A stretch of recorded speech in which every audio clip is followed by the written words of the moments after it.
Well, Nigerian President Muhammadu Buhari is quickly recuperating from an illness and will return home shortly. That's according to his deputy, Yemi Osinbajo.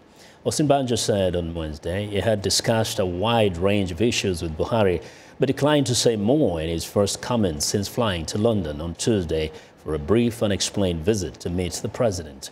Buhari left Abuja on May 7th and handed over power to his deputy to allay concerns of a leadership void.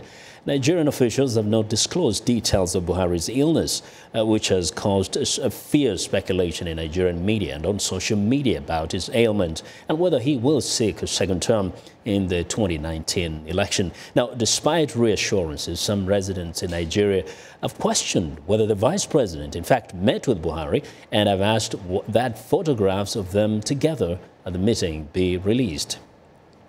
He's in very high spirits. He's recuperating very quickly. We had a very long conversation. We spoke for well over an hour.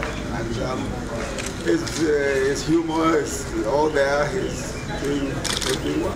How do I know that he's discussing with Buhari? Maybe he's discussing with the wife of Buhari. Maybe he's discussing with any other person over there. I don't know. Unless they show it to us in television or through anything that both of them are meeting. I don't believe they met at all. All around the world, when the president is sick, you see it publish it, you see it on national TV, you see it talk to the people.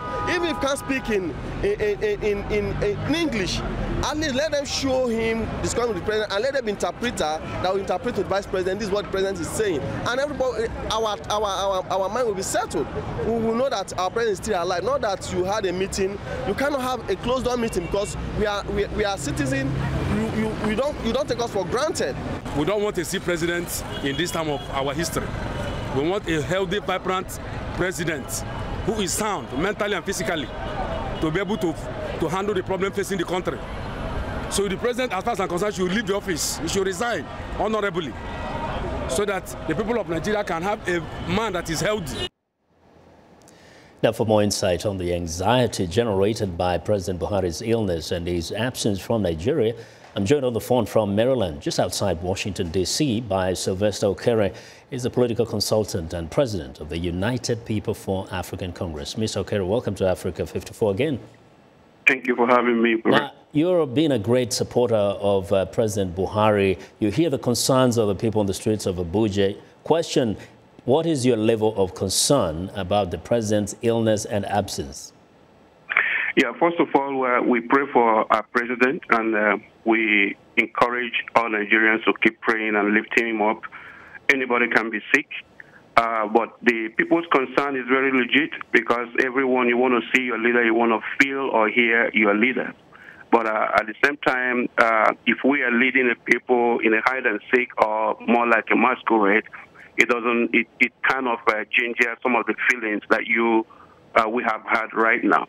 But and all of those challenges is because our leaders have not been very honest to the people they lead. People want to hear you. Here in the U.S., we do have what we call State of the Union address. You see, a country as Nigeria with great potential, there is no update weekly, monthly, or yearly for people to know how the leadership is going and the direction, so that people can have that confidence.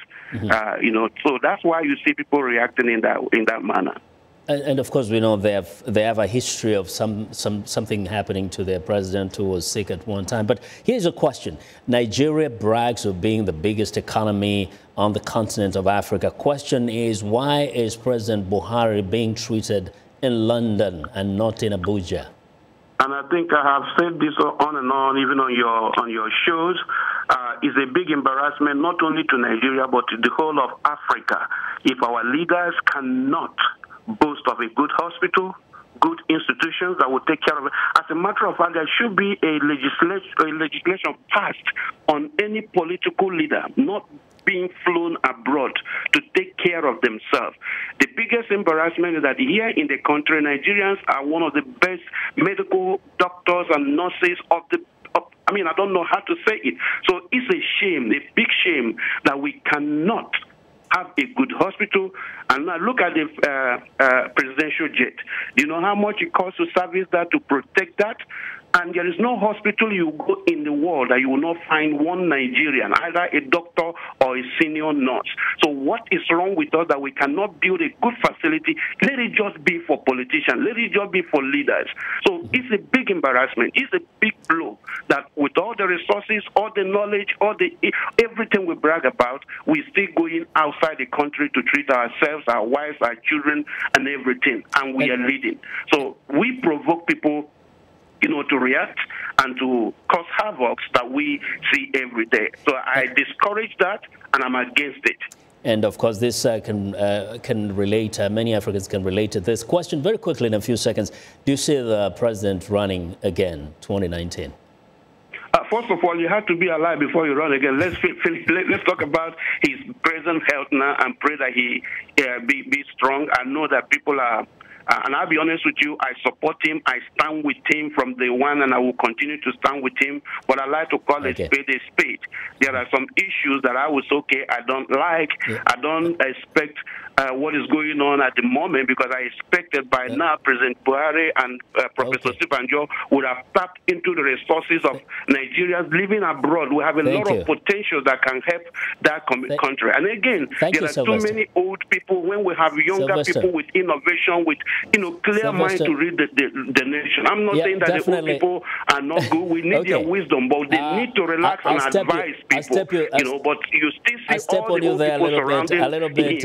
We'll continue with this conversation another time. We have a lot to talk about it as regards Nigeria. Thanks a lot, Sylvester, for joining us today. Now, Sylvester Okere is a political consultant and president of the United People for African Congress.